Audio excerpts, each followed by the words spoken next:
So here we have the Mini Countryman on a 12 plate. So I'm going to start off by showing you around the outside of the car, and then we'll hop in and run through some controls on the inside. But from the outside you can see it's a 5-door car with alloy wheels. Let's start off inside the boot and then work our way around the rest of the car from there. As we approach the back of the car, you can see we have reversing sensors.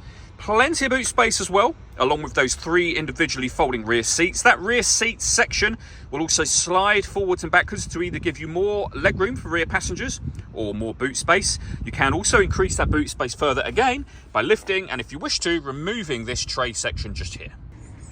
Okay, so we're just going to work our way back round to the front of the car, and then we'll hop in and run through some controls on the inside. But now that we've done a full circle of it, you can see it's in excellent condition the whole way round. Just briefly before we climb in, I think it's well worth seeing the interior from this exterior point of view. There's plenty to run through on the dashboard, so let's hop in and we'll do that right now.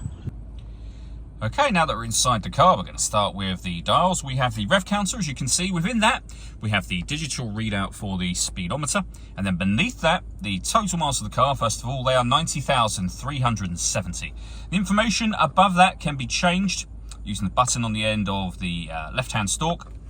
If we back out to the steering wheel, we have on the left-hand side stereo controls and phone controls, and on the right-hand side we have cruise control for the car. Over in the centre is where you will find your main screen. This has Mini's media pack, which means that it comes with satellite navigation. A lovely clear colour display.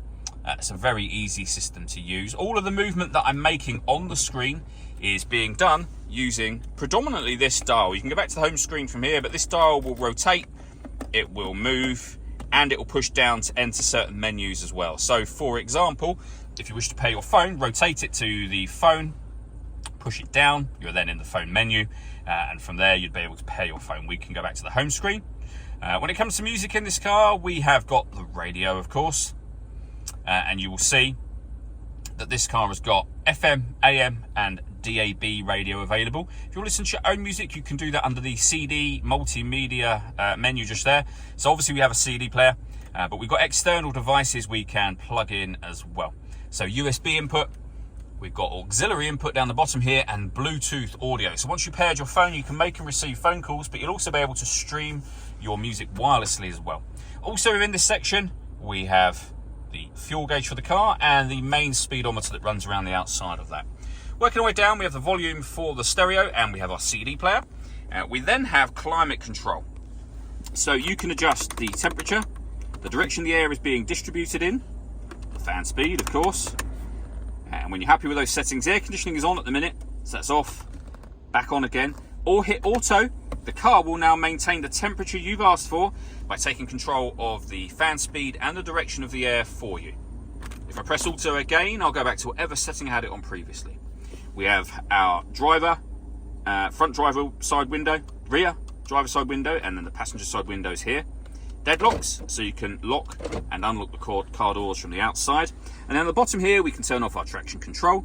We can turn off the stop and start. This car is designed to cut out when it's stationary in traffic to save you fuel. That system is off when that light shows. We can put the car in sport mode. We can, if we press this button, deactivate the rear electric windows so they can't be operated by the rear passengers. So for children, for example, we have front and rear fog lights just there. And then lastly, a 6-speed manual gearbox. All that leaves me to say is thank you for taking the time to watch this video. If you'd like to come and see the car in person and have a test drive, please feel free to give us a call here at Glenbourne's. We'd love to hear from you soon.